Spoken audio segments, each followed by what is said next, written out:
The questions keep pouring in with every daily upload on the Acestar Fit channel.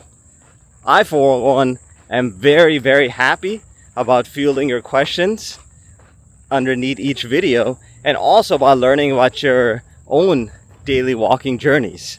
Keep giving me those updates.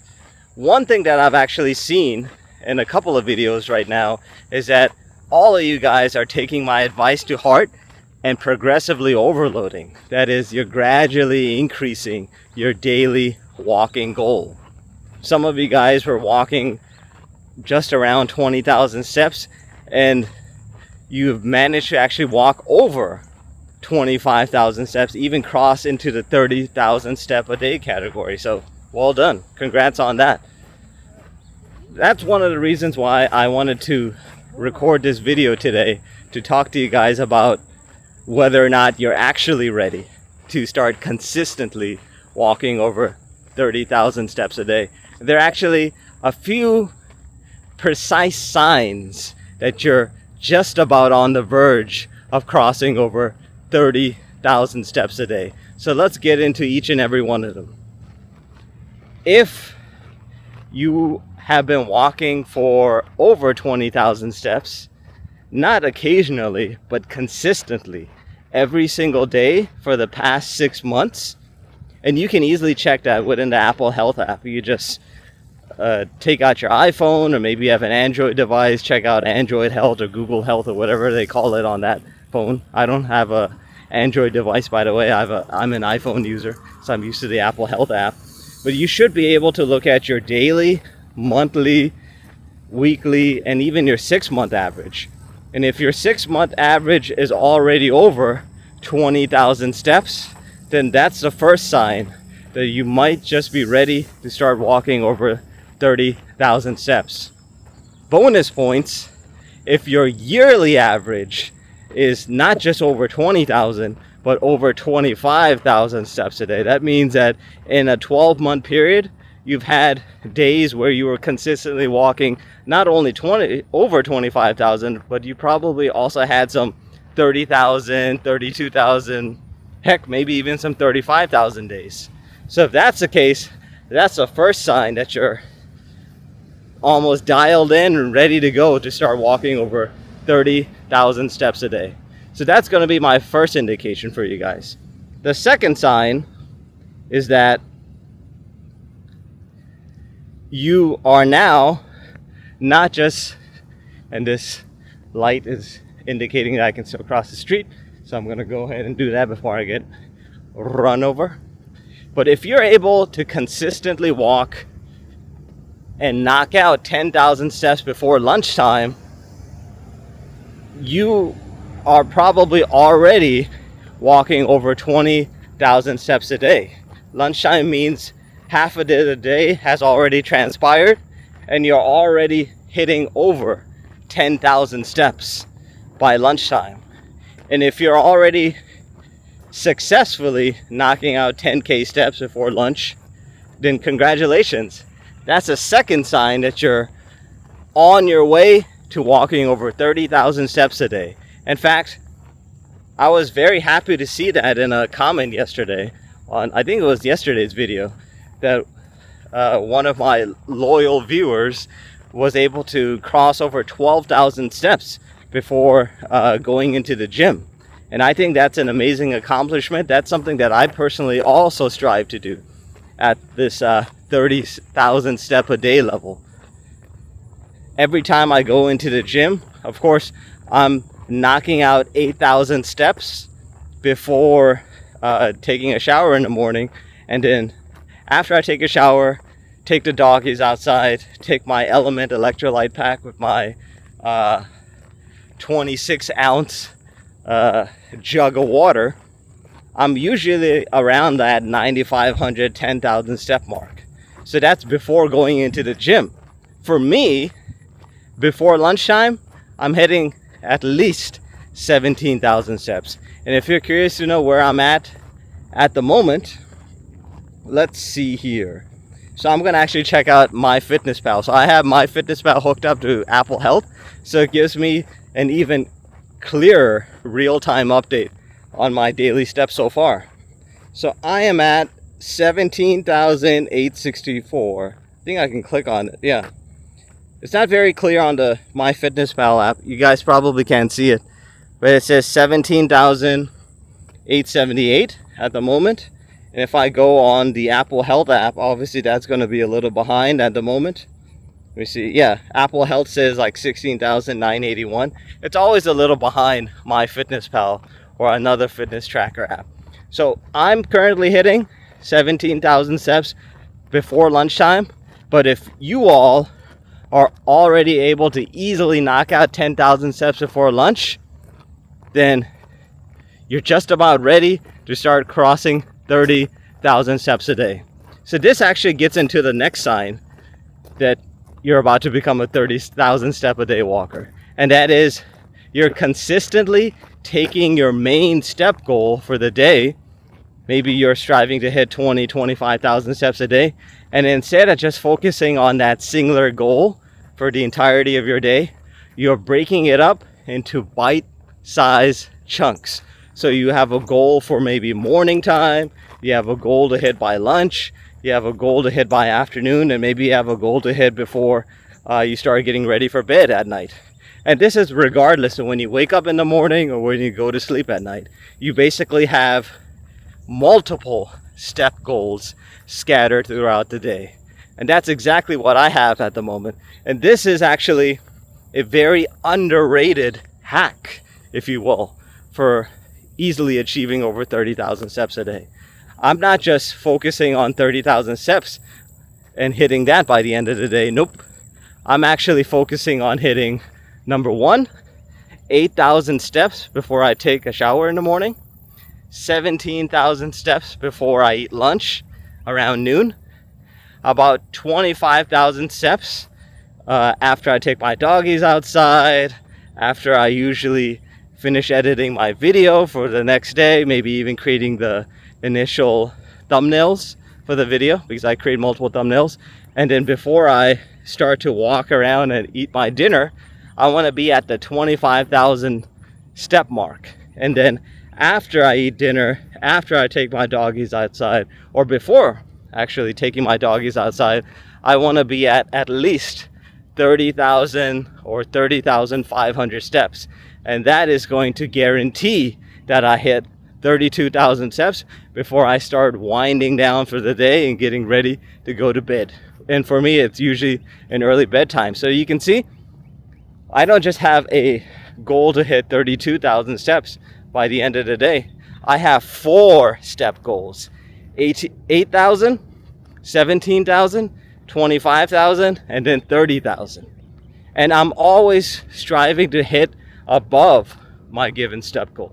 So if my goal is 30,000 steps a day, I'm going to try to strive above that. And in my case, for the month of July at least, it was 32,000 steps a day. And now, for the month of August, it's going to be 33,000 steps a day. And as I encourage all of you watching my videos, and maybe you guys are listening along to this video as you're churning out, knocking out your morning walk or afternoon or evening walk, you want to be gradually increasing that step goal over time, gradually. And I would say bare bones recommendation is to increase your step goal by 1,000 every single month. So 32,000 was my daily step goal for last month, and now it's 33,000 for the month of August. And then for September, it's going to be 34,000. How do I determine that it's time for me to increase my step goal? I look at my monthly average. So my monthly average for the month of July was actually 34,000 steps. I saw that I was averaging 34,000 steps walk daily in July. So that made me more than enough, or that gave me more than enough confidence that I can knock out 33,000 steps in now August. So that's why that's my new step goal, and I highly encourage all of you guys to progressively overload. And there seems to be a dead end. Obviously, I'm not going to be walking across this grassy knoll here. So I'm just gonna turn back around and get back on the path. So now let's get into the next sign that you're ready to walk over 30,000 steps a day. You're not just prioritizing outdoor walks. In fact, everyone that is an avid high volume daily walker, i.e. easily walking over 20,000 steps, walks as much indoors as they do outdoors. Which means, by extension, that all of those indoor walks are essentially a series of shorter walks that are spaced throughout the day. When you start your walking journey, you're oftentimes under the impression that you can knock out 10,000 steps in probably an hour and 40 minutes. And that's true. Technically, it takes an hour and 40 minutes to walk out 10,000 steps. And you try to do that in your morning walk alone. What happens? You tire yourself out for the rest of the day, and you probably don't repeat that experience the next day or the day after that. i.e., it's not a consistent, it's not a sustainable experience. So instead, opt for shorter walks and space those walks out throughout the entirety of your day. If you're awake for 16 hours in a day, you need 16 hours. You have the entire 16-hour period at your disposal to knock out your daily step goal. And chances are, most of those days, or most of that time rather, that 16-hour period, you're going to spend indoors. You're not going to spend 16 hours outdoors, especially on a hot summer day like this one, for example. It's not realistic to expect you guys to be outside. You're going to be indoors eating, running errands, taking care of friends and family members, spending time with them, etc. So you're going to have to walk as much indoors as you would normally assume to do outdoors, right? So less outdoor long walks and more indoor shorter walks is going to be my recommendation if you want to start more consistently walking over 30,000 steps. Now, walking speed is it's actually another question I get. People always ask me, how fast am I usually walking in order to knock out 30,000 steps a day? Honestly, I'm going to give you guys the same answer that I gave you just a couple of minutes ago, or basically the same observation. I have 16 hours in a day to knock out 33,000 steps. So why in the world should I be in any hurry to knock them out? Right? This is not high intensity cardio. This is not resistance training where I just walk into the gym and start just lifting weights, spending about an hour on each muscle group, and then I'm done for that particular day.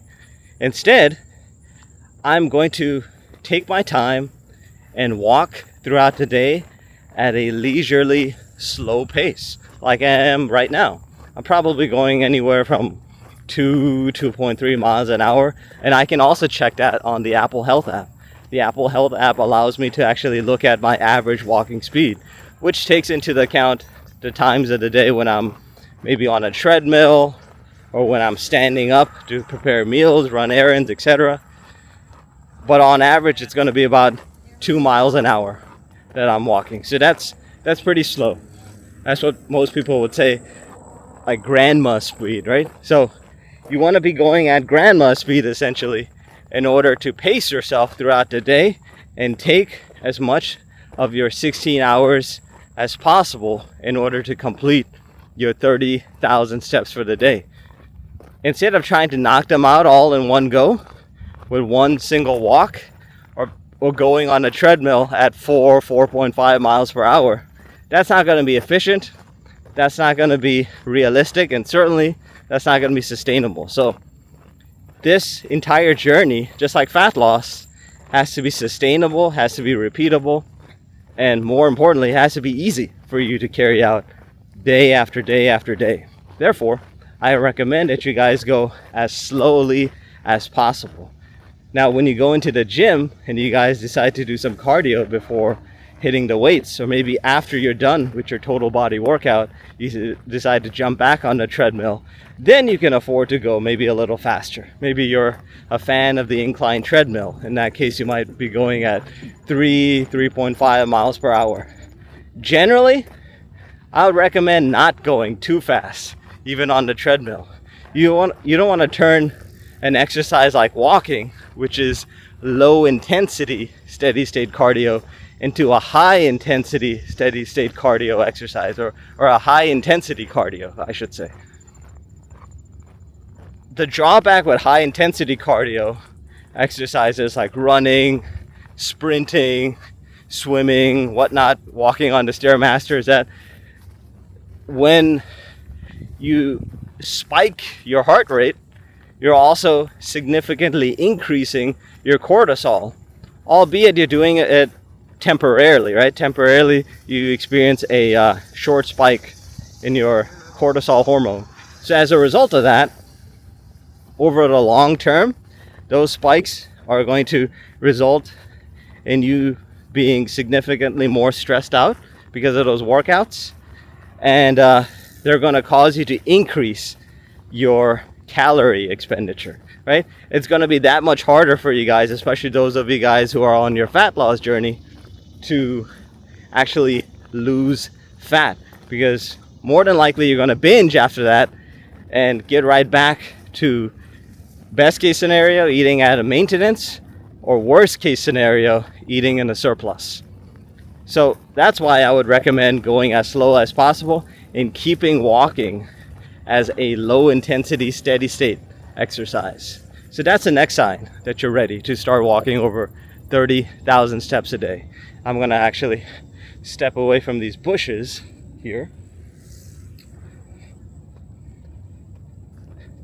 One very important investment that I made actually around this time last year was investing in a new pair of walking shoes. And this was actually something that I ignored for a very long time. I was basically gutting out over 10,000 steps a day, 20,000, 22,000 steps in basically every type of footwear imaginable, even barefoot at home. So I was going barefoot at home. I was, whenever I was in my backyard or patio, it was like a pair of Crocs or whatever slippers I could find. And then the rare occasions that I actually went out for long walks, it was usually not with anything specialized for walking, or not wearing shoes that were specialized for walking. So more than likely it was your designer name brand, Nikes, Adidas, New Balance shoes. And most times those shoes aren't specifically designed for a lot of walking, especially high volume daily walking. And they're gonna wear out very, very quickly. So one of the most important decisions you can make, especially if you commit yourself to high volume daily walking over especially 25,000 steps a day, is getting a new pair of walking shoes. That's what you're gonna get. And yeah, this is one of the things you gotta watch out for when you're on these park trails. Bikers. But if you wanna consistently start walking over 25 steps a day, 25,000 steps a day to be exact, then you're gonna have to invest and shell out some money for walking shoes. And the pair that I use are the Brooks Adrenaline GTS, I think. The Brooks Adrenaline GTS series, which I think is a pair of running shoes as well as a pair of walking shoes. So you can use them for both. I use them for walking, obviously.